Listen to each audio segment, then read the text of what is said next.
우리는 고통 없는 삶을 살기를 원합니다. 그렇지만은 고난 없이는 인생이 만들어지지가 않습니다.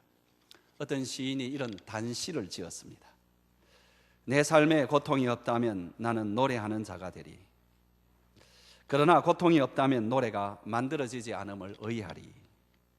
참 짧은 노래지만은 전곡을 찌릅니다. 고통이 없다면 노래하겠는데 고통이 없다면은 그 노래가 만들어지지 않는 것, 이게 참 인생입니다. 우리 신앙인은 더 그런 것 같습니다. 그러면 신앙인으로 사는 것은 고난과 환난을 피할 수가 없습니다.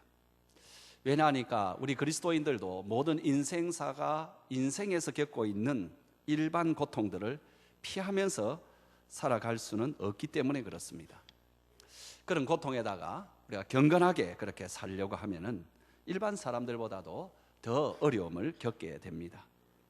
디모데후서 3장 12절 말씀 우리 한번 같이 읽어봅시다. 무릇 그리스도 예수 안에서 경건하게 살고자 하는 자는 박해를 받으리라. 무릇 그리스도 예수 안에서 경건하게 살고자 하는 자는 박해를 받으리라. 그러니까 우리가 신앙으로 살고 경건하게 살려면은 일반 사람들이 당하지 아니하는 그런 어떤 박해까지 우리는 당하게 됩니다. 예수님께서도 우리에게 말씀하시기를 너희는 이 세상에 존재할 때에 환난을 당하게 될 것인데 그것을 이상하게 생각하지 말아라, 이렇게 하셨습니다.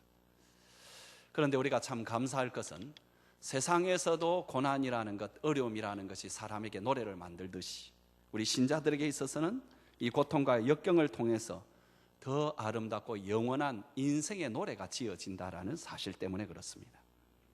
말씀드린 대로 우리 신자는 세상 사람들과는 좀 다르게 신자로 살아가려고 할 때에 참 어려움이, 고통이 따라옵니다. 지금까지 내가 내 나름대로 내 마음대로 살아왔는데 생각해 보니까 이렇게 살아서는 안 되겠다. 내가 이제부터는 주님을 좀 제대로 바르게 섬기면서 한번 살겠다. 이렇게 결심하는 그 순간에 지금까지는 그런 종류의 어려움이 없었는데 갑자기 어떤 어려움이, 힘든 일이 내 삶에 찾아오기도 합니다. 그리고 또 어떤 때로는 하나님의 은혜를 새롭게 체험을 하면서 또 그분께서 나를 사랑하시고 나를 부르신 그 어떤 소명과 사명의 부르심을 깨닫고는 이제는 내가 100% 하나님께 헌신해야 되겠다. 그 순간인데 나에게 참 힘든 어떤 인생의 회오리 바람 같은 것이 걷잡을 없이 불어올 때가 있습니다. 참 그럴 때 우리의 마음이 복잡해집니다. 아니 내가 주님의 은혜를 받고 이제는 내가 엉뚱하게 안 살고 주님 뜻대로 살고 주님께 헌신하려고 하는 이 순간에 이런 어려움이 찾아오는 것은 도대체 뭔가? 이게 뭔가? 무슨 뜻을 가지고 있는가? 여러분 이런 생각을 하게 됩니다. 바로 시편 138편이 이런 상황 가운데서 지어진 그런 것입니다. 성경학자들은 이 시편의 역사적 배경이 뭐냐니까 다윗이 하나님의 법궤를 예루살렘 성 안으로 옮겨놓은 바로 그 뒤로 보고 있습니다. 여러분 하나님의 법궤가 이스라엘이라는 그 나라, 그리고 거기에 특별히 예루살렘이라는 그 성으로 들어오는 그 사건, 여러분 이것은 굉장히 중요한 사건입니다. 법궤는 여러분 하나님의 임재를 상징하는 것입니다.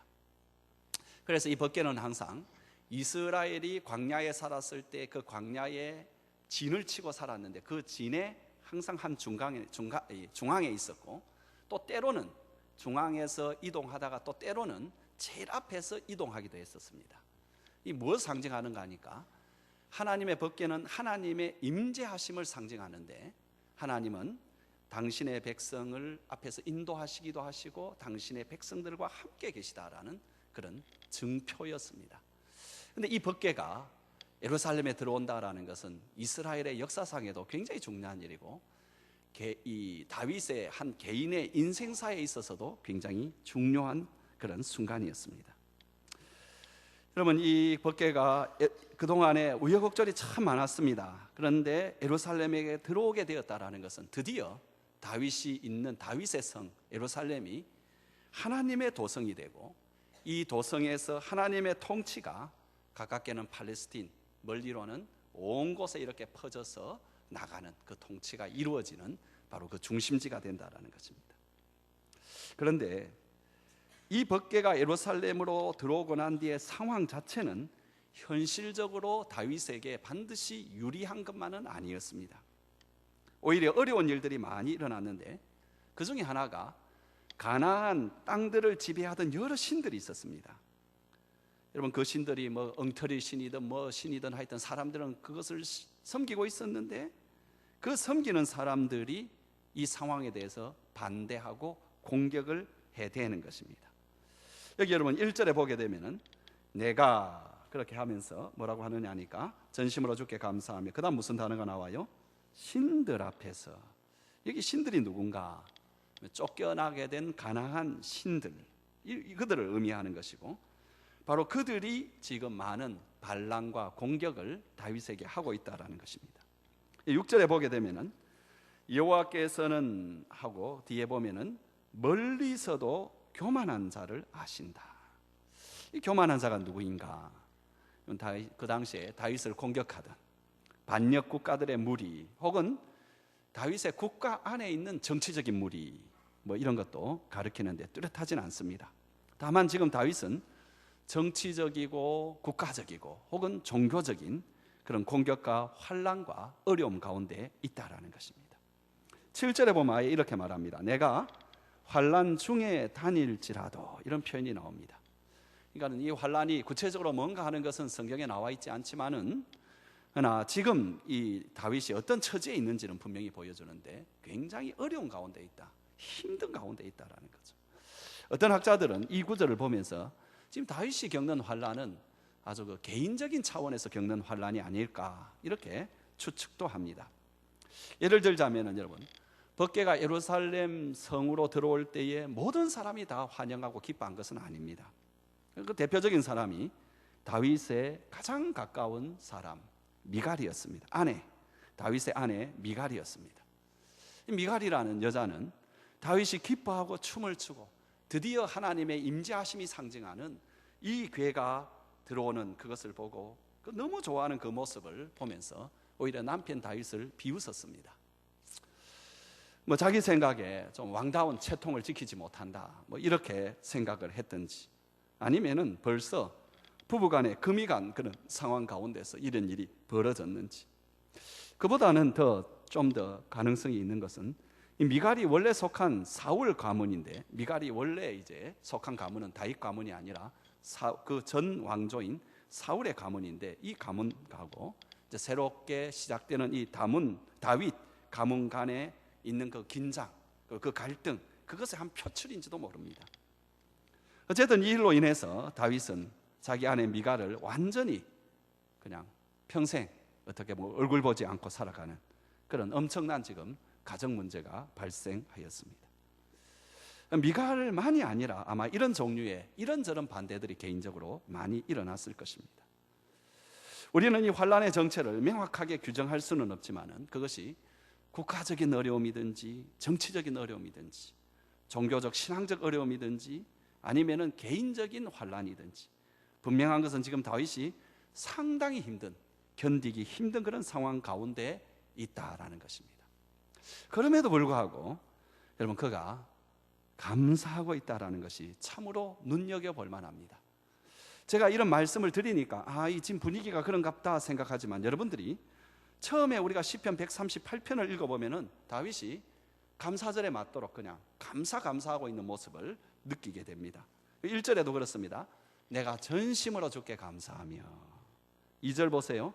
주의 인자하심과 성실하심으로 말미암아 주의 이름에 감사하오리니. 4절에 보게 되면은 여호와여 세상의 모든 왕들이 주께 감사할 것이다. 여러분, 다른 구절에서는 감사란 말이 나오지는 않지만은 전반적으로 하나님께 감사드리는 다윗의 마음을 느낄 수 있는 그런 분위기입니다. 그러니까 지금 다윗은 실제로는 엄청난 어려움과 환난과 곤란한 중에 힘든 가운데 있으면서도 감사하고 있다는 것입니다. 그래서 오늘 우리에게도 너희가 환난과 곤란한 일 가운데서도 감사하라, 이렇게 권면하고 있습니다. 오늘 추수감사절입니다. 우리가 감사드릴 것이 너무 많습니다. 왜냐하니까 하나님께서 우리에게 베풀어 주신 일이 너무나 많고요, 또 베푸신 은혜가 정말로 깊고도 깊기 때문에 그렇습니다. 참 감사를 한없이 해도 부족할 것입니다. 너무 우리가 감사를 다 못하고 있다. 근데 우리가 좀 통째로 감사를 놓치는 것이 있습니다. 그게 뭐냐 하니까 우리의 삶 가운데 지금 나에게 있는 어떤 어려움, 나에게 있는 그런 고통, 손해보는 것, 상실, 고난과 환난, 이게 삶의 현실인데 삶의 한 부분은, 그것도 상당히 중요한 삶의 부분을 차지하고 있는데 여기에 감사가 되느냐. 만일 이걸 놓친다면 우리의 삶의 3분의 2 이상은 사실은 놓치는 거 아닌가. 감사의 삶에 우리가 그렇게 생각을 합니다. 그럼 이게 가능하냐? 어떻게 환난과 고난과 어려움과 상실 가운데 감사가 가능하냐? 가능하죠. 다윗이 그것을 지금 보여주고 있죠. 다윗이 환난 가운데서 참 어떻게 그가 감사의 자리에 그대로 지키고 있는가, 또 그 환난을 어떻게 승리하면서 감사하는 그런 어떤 자리를 하고 있는가, 이것을 오늘 우리가 눈여겨보게 됩니다.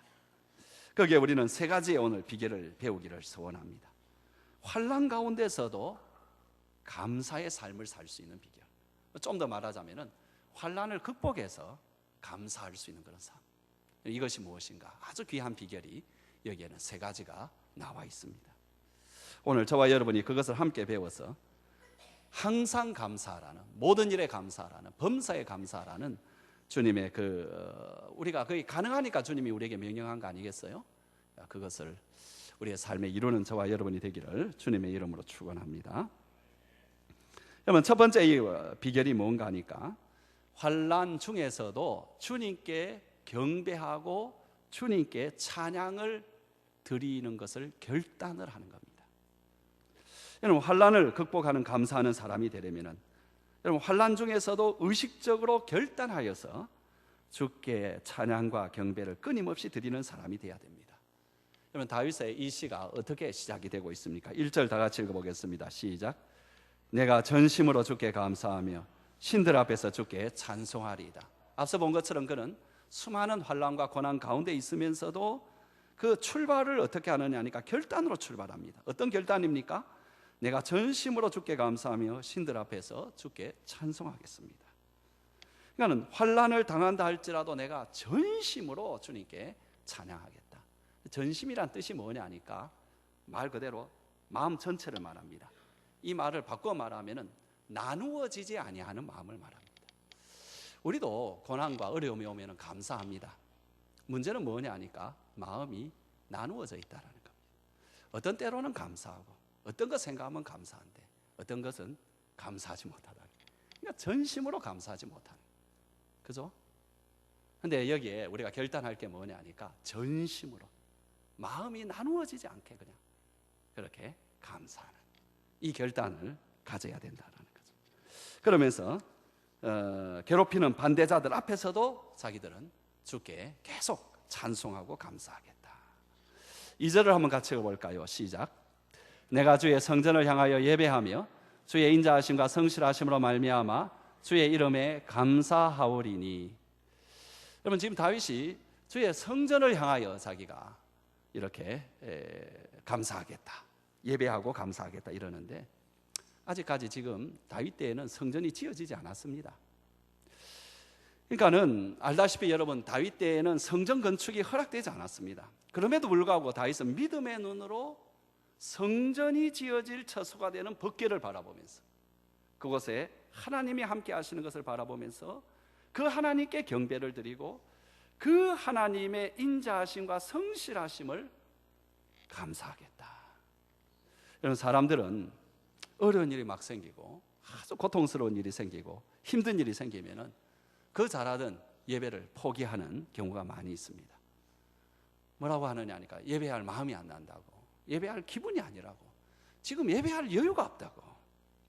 그래서 예배의 자리, 찬양의 자리, 기도의 자리, 말씀의 자리, 교제의 자리에서 뒤로 물러나 버립니다. 다윗은 그렇게 하지 않았습니다. 다윗은 많은 어려움과 환난이 오면 올수록 그것을 이기고 승리할 수 있었던 그 삶의 스타일이 바로 이거였습니다. 그는 어려움이 올수록, 환난이 올수록 더욱 예배의 자리에 갔고 찬양의 자리에 갔고 기도의 자리에 갔습니다. 그리고 더 적극적으로 마음을 다해서 전심으로 하나님을 경배하고 찬양을 드렸습니다. 이것이 삶의 신앙인의 삶, 신앙인의 그 삶의 승리자의 스타일입니다. 시편 34편도 다윗이 쓴 것인데요, 이건 역시 그가 가장 어려웠을 때 쓴 시로 알려져 있습니다. 시편 34편에 보면 제목에 뭐라고 나와 있느냐 하니까 제가 읽어드릴게요. 다윗이 아비멜렉 앞에서 미친 채 하다가 쫓겨나서 지은 시다. 성경을 아시는 분은 이 사건을 아는데 참 비참한 시기였습니다.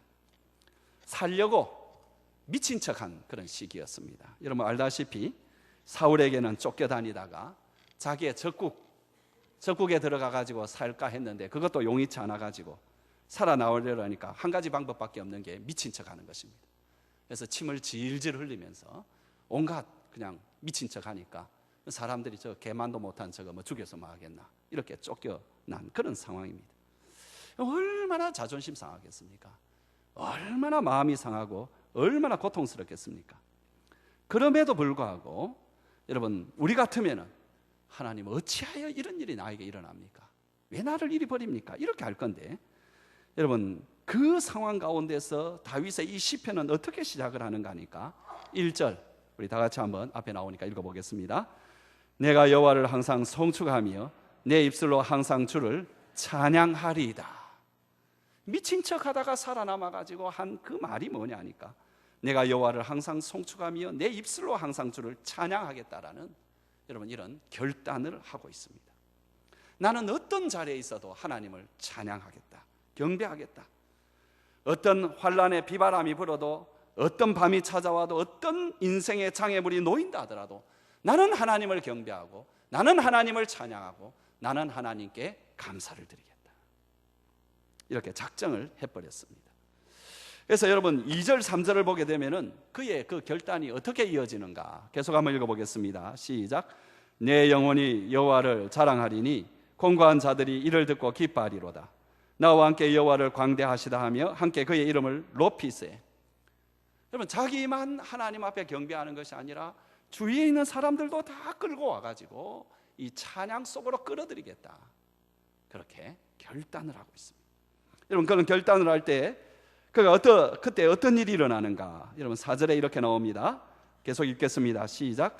내가 여호와께 간구하며 내게 응답하시고 내 모든 두려움에서 나를 건지셨도다. 아멘. 고통 중에서라도 찬양을 하니까 하나님께서 그 찬양과 그 경배와 그 기도를 받으시고 응답하신다.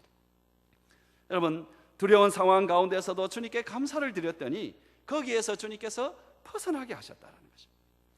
우리가 환난을 당할 때에 제일 어리석은 일이 뭐냐? 그때에 예배를 포기하고 경배를 포기하고 찬양을 포기하는 것입니다. 두렵고 염려가 되는 어떤 일이 찾아왔을 때 제일 바보 같은 짓이 뭐냐?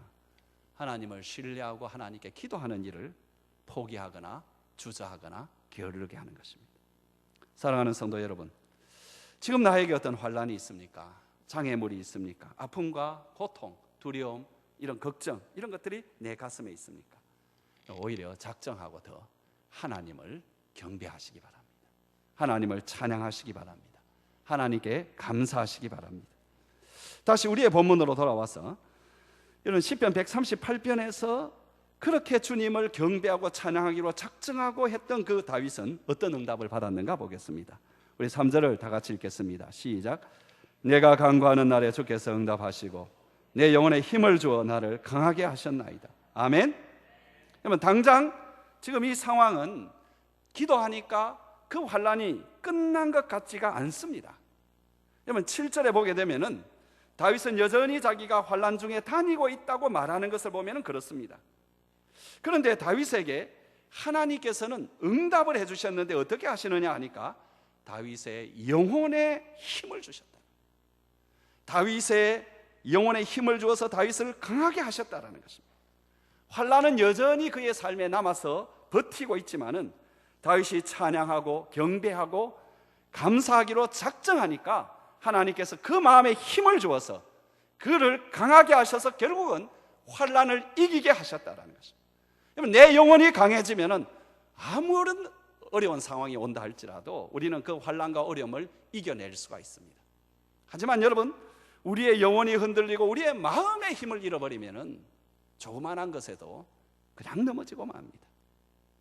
하나님께서는 많은 경우에 있어서 우리의 기도에 응답하실 때 아직 환난은 그대로 두고, 왜? 그 환난을 통해서 하나님께서 성취하시고자 하는 일이기 때문에 그것이 성취가 되기까지는 그대로 두고 대신에 환난을 이길 수 있는 내적인 힘을 공급해 주십니다. 우리가 그를 신뢰하고 경배를 하게 되면은 하나님의 그 영광의 빛이 우리에게 임하여 우리의 영혼의 샘을 얻게 되고 우리 자신을 주님께서 강하게 해주십니다. 주님의 영광이 임하셔서 나의 영혼이 힘을 얻었네. 오 나의 영혼아 빛을 발하라. 오 나의 영혼아 빛을 발하라. 주님의 영광이 기도하는 그 사람에게 임하고, 그럴 때 그 사람의 영혼에 힘을 얻고 새로운 능력을 얻고, 그리고 그 영혼이 빛을 발하면서 그리고 그 환난과 그 고난과 어려움을 이겨나간다라는 것입니다. 하나님은 이렇게 우리에게 응답하시는 경우가 참 많다라는 것을 여러분 꼭 기억하셔야 됩니다. 환난을 옮기시지 아니하고 우리에게 응답을 하십니다. 그런데 우리는 환난이 옮겨지지 않았다라는 그것만 쳐다보고 여전히 좌절과 절망, 두려움 가운데만 빠져 있을 때가 많습니다. 우리는 자주 이런 생각을 합니다. 환경만 변화가 되면 모든 것이 괜찮아질 것 같아요. 그래서 환경이 변하기를 간절히 원합니다. 그런데 하나님께서는 그 환경을 그대로 두시면서 그 환경을 통하여 나를 향한 주님의 중요한 계획을 관철해 가고 계십니다. 다만 대신에 내가 그것을 견딜 수 있도록 내 영혼에 힘을 주시고 나를 강하게 하십니다. 바울이 이런 고백을 합니다. 고린도전서 10장 13절 말씀, 우리 다 같이 읽어봅니다. 사람이 감당할 시험 밖에는 너희가 당한 것이 없나니 오직 하나님은 미쁘사 너희가 감당하지 못할 시험 당함을 허락하지 아니하시고 시험 당할 쯤에 또한 피할 길을 내사 너희로 능히 감당하게 하신다. 주님은 우리에게 피할 길을 내주신다는 게 뭡니까? 여러분, 여러 가지가 있습니다만 그 중에 대부분이 우리의 영혼에 힘을 주어서 그 시험을 감당하게 한다는 것입니다. 그래서 감당치 못할 시험이 너희에게 주어지지 않는다, 이렇게 하는 것입니다. 아멘. 여러분, 바울의 경우에 있어서는 삼층천의 비전을 보고 난 뒤에 또 말로 표현할 수 없는 그런 어떤 비전, 그런 어떤 광경을 보았고 말로 표현할 수 없는 계시를 들었습니다. 근데 동시에 그에게 있어서는 교만하지 아니하도록 육체의 가시가 생기게 되었습니다. 그 가시가 무엇인지 모릅니다. 정확하게 큰 어떤 질병이었는지 아니면 자기를 계속 쫓아다니면서 괴롭히는 어떤 사람이었는지 잘 모릅니다. 그는 그 가시를 제거해달라고 3번이나 기도를 했습니다. 근데 하나님께서는 그 가시를, 그 환난을 제거해 주지 않으셨습니다. 대신에 그에게 하나님께서는 당신의 은혜를 부어주었습니다. 당신이라는 능력을 부어주었습니다. 그래서 그는 환난 중에 2가지를 얻게 됩니다. 하나는 교만하지 아니하고 계속해서 겸손하게 주님께 있는 것. 더 나아가서 2번째는 뭐냐니까 그 주님께 꼭 붙어 있어서 주님의 능력과 주님의 은혜로 덧입어서 자기 사이즈로 일을 하는 것이 아니라 하나님의 사이즈로 일을 하게 되었다는 것입니다. 그래서 그는 고린도 후서 12장 10절에서 이렇게 말을 합니다. 다 같이 한번 읽어보겠습니다. 내가 그리스도를 위하여 약한 것들과 능력과 궁핍과 박해와 공고를 기뻐하노니 이는 내가 약한 그때가 강함이라. 하나님은 이렇게 역사하십니다. 여러분, 그러니 우리의 삶에 환난이 다가오고 그 환난을 이기고 주 앞에 감사하는 자로 서려면은 환난 속에서 더욱 찬양하시기 바랍니다. 더욱 예배하는 자가 되시기 바랍니다. 더욱 기도하는 자가 되시기 바랍니다. 약할 때 강함이라. 여러분, 이 약함은 본문 가운데서 볼 때는 그냥 내가 좀 약하지, 마음이 약하지, 이걸 말하는 게 아닙니다. 물론 이것도 좀 포함이 됩니다. 그러나 여기에 설명이 나와 있잖아요. 이 약함이 뭐냐? 능력과 궁핍과 박해와 공고한 때다. 그걸 경험할 때다. 나에게 왜 이런 모멸적인 일이 일어나는가? 나에게 왜 이런 궁핍함이 오는가? 나에게 왜 이런 공고, 어려움이 발생하는가? 나에게 왜 이런 사람들이 나를 힘들게 하는 일이 일어나는가? 여러분, 이럴 때에 주님께서는 오히려 더 강하다. 그 환난 가운데 주님께서 우리에게 당신 사이즈의 일을 할 수 있는 능력과 은혜를 주시기 때문에 그렇습니다. 환난 중에도 그 환난을 이기고 감사하는 자로 우뚝 서려면은 여러분, 감사하기로, 예배하기로, 기도하기로, 주님을 찬양하기로 결단하셔야 됩니다. 전심으로 내 마음에 조금이라도 내가 불평과 이런 것을 주지 아니하고 주님께 감사만 드리겠다. 이 작정을 해야 됩니다. 두 번째 비결은 무엇인가? 주님의 말씀이 주는 승리를 확신해야 됩니다. 주님의 말씀이 궁극적으로 승리할 것을 굳게 붙잡아야 됩니다. 그러면 7절에 다윗은 원수들을 언급하고 있는데 그 원수들은 다윗을 끊임없이 공격해서 그 마음을 계속 흔들고 있었습니다.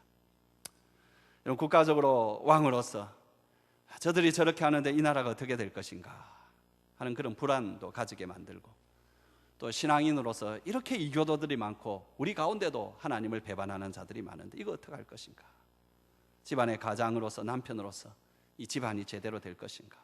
여러분, 그 사람도 한 인간이었기 때문에 얼마든지 불안하게 만들어질 수 있었습니다. 신앙적으로, 국가적으로, 가정적으로, 개인적으로 끊임없이 공격을 받았던 이 다윗이 한 큰 탁월한 행동은 그는 그럴 때마다 하나님 말씀 앞으로 달려간 것입니다. 주어진 자기에게 주신 하나님의 말씀을 붙잡았고 그 말씀을 묵상했고 그 약속을 굳게 믿었고, 그래서 하나님이 주시는 그 말씀의 승리를 확신하였던 것입니다. 그것으로 그는 두려움을 극복하고 승리할 수 있었습니다. 2절을 우리 다 같이 한번 읽어보겠습니다. 앞에만 읽겠습니다. 시작. 이는 주께서 주의 말씀을 주의 모든 이름보다 높게 하셨습니다. 여러분, 이것을 나나주에 보시면은 이게 관로에 제가 번역한 대로 그렇게 되어 있습니다. 그것을 읽어보겠습니다. 시작. 주의 모든 이름대로 주의 말씀을 크게 하셨습니다. 여러분, 이 나나주의 번역이 좀 더 좋습니다. 제가 볼 때는.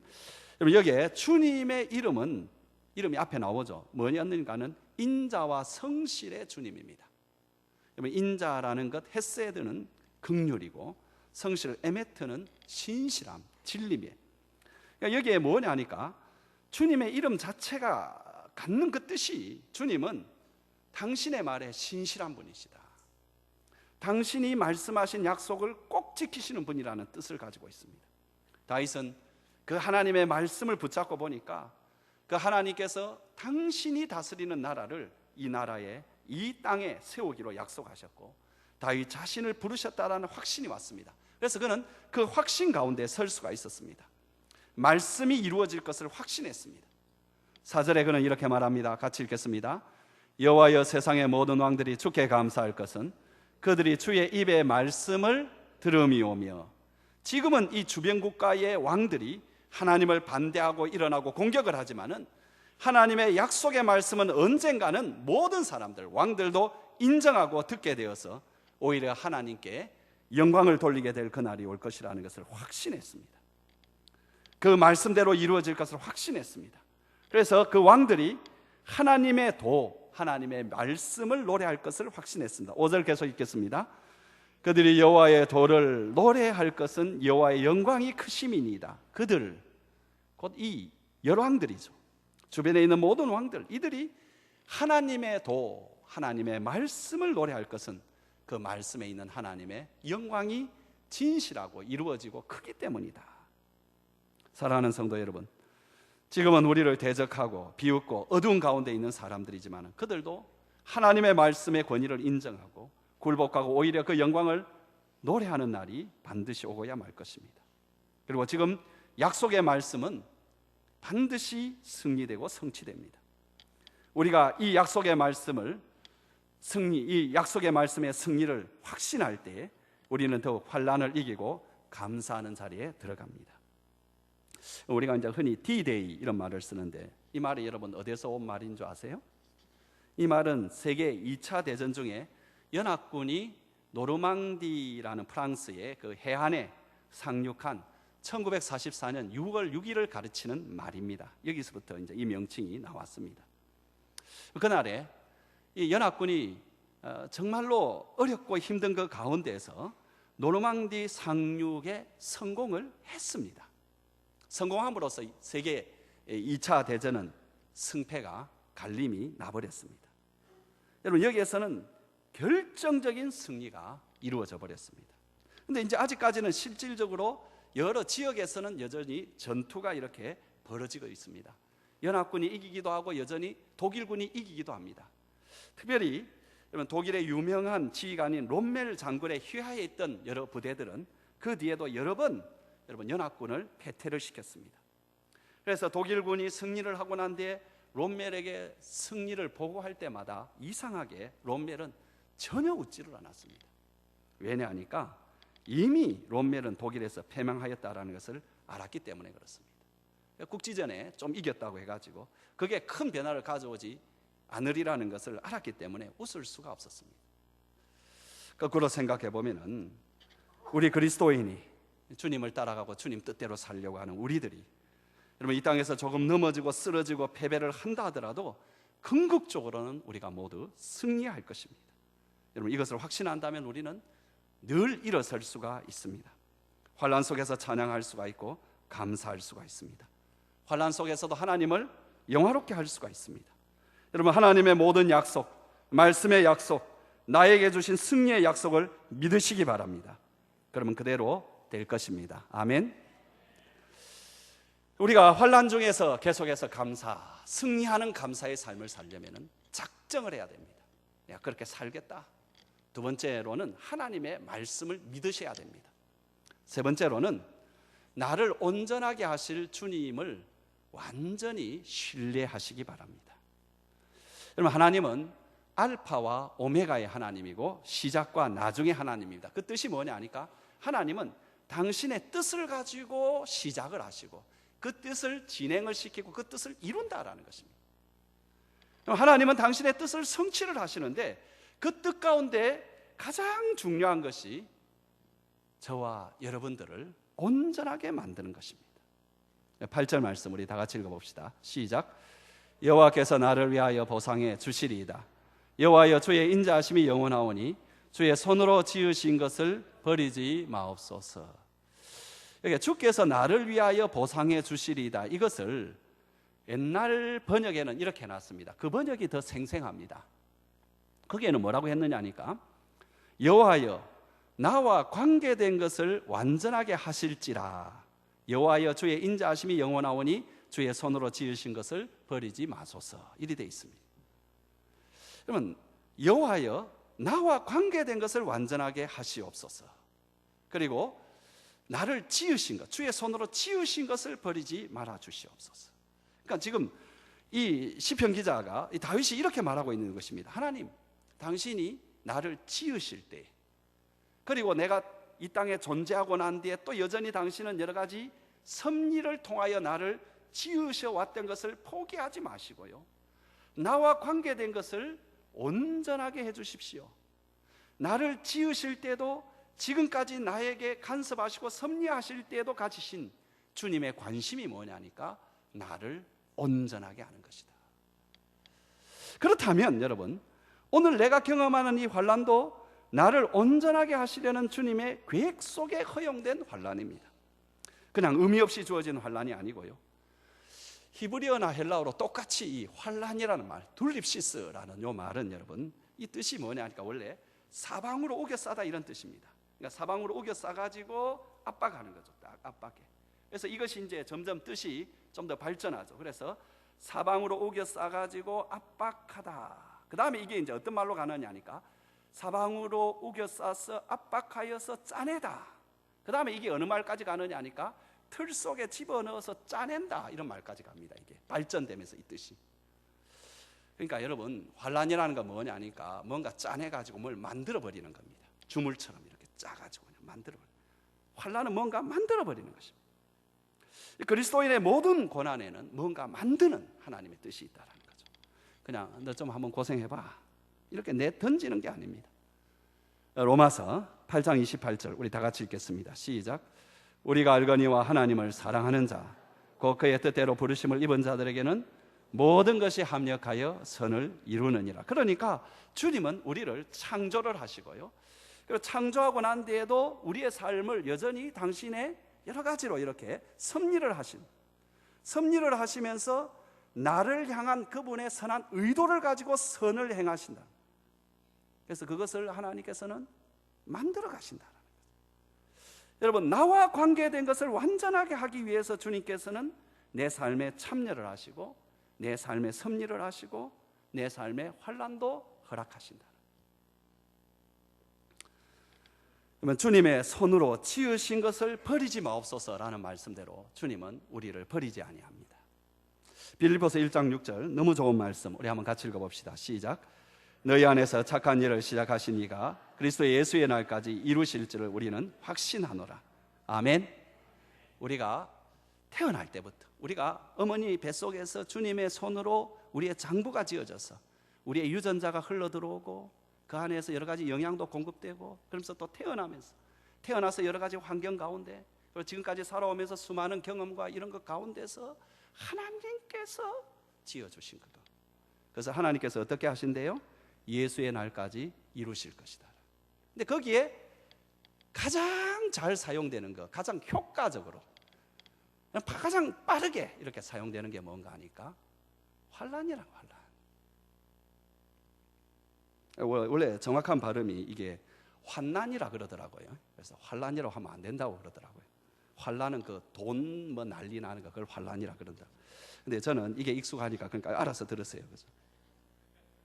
그러니까 여러분, 내가 달려가는 과정에서 넘어지는 일이 일어날 때 그게 그리 나쁜 일은 아니라는 겁니다. 내가 살아가는데 힘든 일, 고생스러운 일이 일어날 때 그게 그리 화낼 일만은 아니라는 것입니다. 두 가지 이유 때문인데, 하나는 그것을 우리 하나님께서 보고 계시고 반드시 구원해 주실 거라는 첫 번째 이유죠. 이 7절에 나오죠. 그거 한번 같이 읽어봅니다. 시작.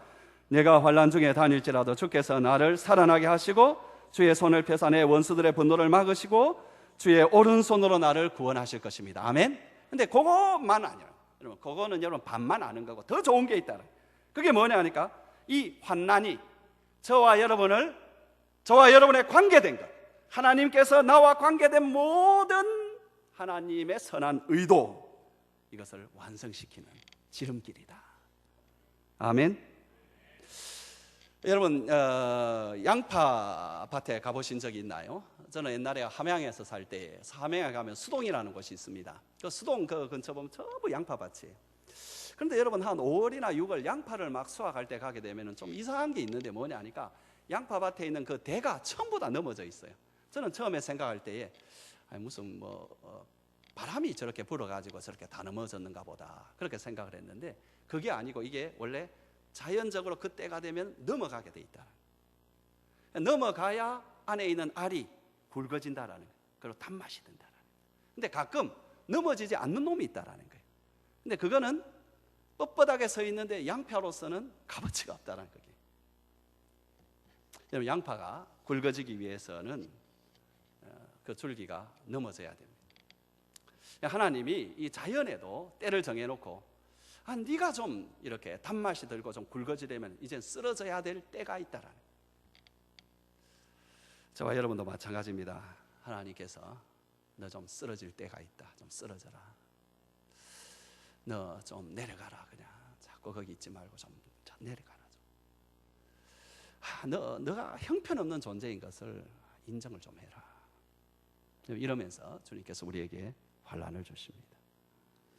여러분, 그럴 때 주님의 음성에 귀 기울여서 주님의 주권을 여러분 신뢰하시고 그분께서 원하시는 것에 순종을 해야 되는데, 그럴 때 여러분, 나와 관계된 것을 완전하게 하시려는 주님의 의도에 여러분이 협조를 하셔야 됩니다. 그러면 여러분, 주님 안에서 이 쓰러짐 자체가 목적이 아니고요, 진짜 일으켜 세워주기 위해서 쓰러뜨리는 거죠. 우리를 살리기 위해서 주님께서 우리를 온전하기 위해서, 내 인생의 알이 굵게 하고 달게 만들려고 주님은 이 일을 하신다라는 것입니다. 말씀을 마치겠습니다. 여러분이 가지고 있는 환난이 어떤 것이 있습니까? 아마 사람들마다 제각기 다른 어려움들이 있을 것입니다. 사람들은 저마다 자기 나름대로의 인생의 십자가를 지고 세상을 살아갑니다. 그런데 중요한 건 우리 그리스도인에게는 그 어떤 환난도 무의미한 것이 없다라는 것입니다. 이 환난을 통해서 하나님께서는 나와 관계된 것들을 온전하게 지어갑니다. 아멘. 하나님이 우리에게 약속한 말씀을 성취해 갑니다. 아멘. 이 환난 가운데서 내 영혼에 힘을 주어서 나로 하여금 그것을 감당할 수 있는 자가 되게 하십니다. 그러니 여러분, 이번 추수감사절을 통해서 진짜 여러분이 감사해야 될 것, 거기에 감사하시기 바랍니다. 하나님이 얼마나 마음 써서 여러분에게 하시는데, 여러분 뭐 시시한 장난감 같은 거 주는 것에 대해서는 감사하고 진짜 주는 것에 대해서 감사하지 못하는, 그렇게 하지 마시고 마음 깊이 하나님, 당신께서 나에게 주신 이런 것들 정말로 감사합니다. 이를 통해서 내가 넘어짐을 경험합니다. 이를 통해서 내가 하나님 새롭게 창조되는 것을 경험합니다. 하나님이 이 일을 통해서 하나님이 나에게 이루시고자 하는 그 일이 이루어짐을 경험합니다. 하나님, 나를 통해, 이것을 통해서 하나님께서 내 영혼에 힘을 주시는 것을 내가 경험합니다. 그래서 정말로 주님 앞에 새로운 감사하는 사람으로 거듭나는 여러분 되시길 주의 이름으로 축원합니다.